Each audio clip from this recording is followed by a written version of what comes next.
Joining me is Mark Uhlman of Steel City Blitz podcast. Let's just dive right into it. I'm going to ask the question everyone's been talking about. Where do you stand on Mitch Trubisky? How did you feel about the Kenny Pickett chance? Just where do you sit on this entire situation?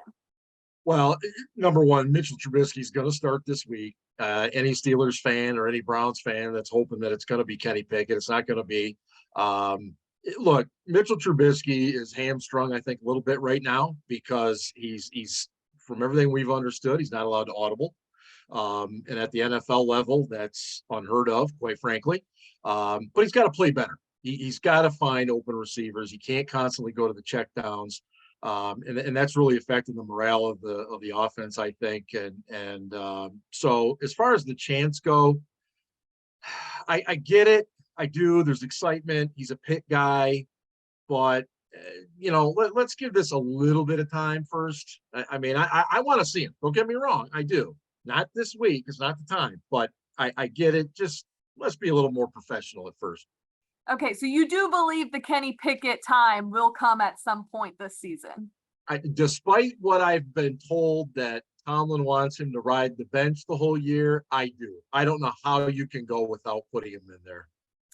My question about Pickett is this. How much of the excitement around Pickett is the fact he's just like a Pittsburgh guy and went to Pitt, opposed to, let's say he went to UNC, Boise State, are we talking about him as much? Are fans as excited about him?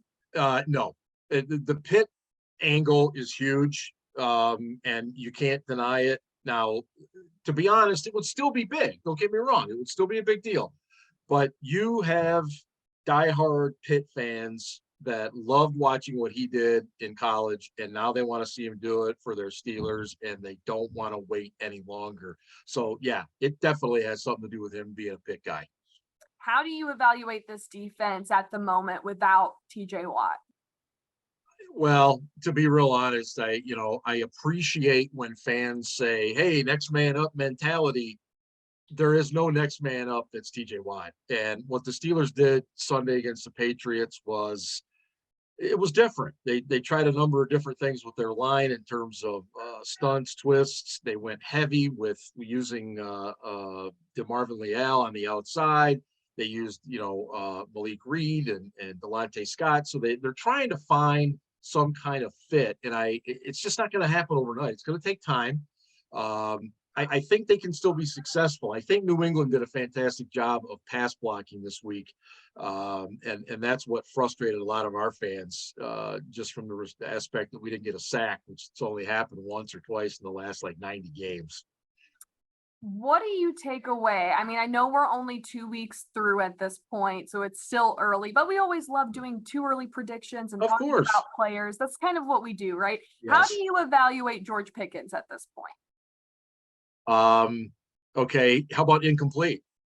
I mean, if I'm your grading, face, I just have to let you know your face said it all. I said George Pickens and you immediately went, well, it's just Baillie. I mean, the guy was so fun to watch coming out of college, and then he had a great training camp and preseason. And look, I love the hobby that I have doing this and putting so much time into the Steelers and everything, but I'm also a fan, and I just want to see this guy on the field actually given the opportunity to make plays. It's just mind-boggling to a lot of us that we can't even just take a deep shot and say, George, go be an athlete, do what you do, make a play, or draw a pass interference call or something. So it's no fault of his, but yeah, right now he's got it incomplete. Thursday night football always has added juice. For the Steelers, we've been talking about their offense a lot. They've been struggling, hasn't looked great. Mitch Trubisky. For the Browns, it's their secondary, all this miscommunication, giving up 17 points in the fourth quarter in their first 2 games. What are you watching for in this matchup on Thursday? Look, this is going to sound really cliche, but it's the trenches, okay? Cleveland's number 1 rushing attack in the league. Pittsburgh is coming off a year which was very uncharacteristic for us in terms of being able to stop the run. It's been better the first 2 games, but to me, that's where it is. And then when you flip it around on the other side, the Steelers have a very young offensive line going up against a very good defensive line, defensive front for Cleveland.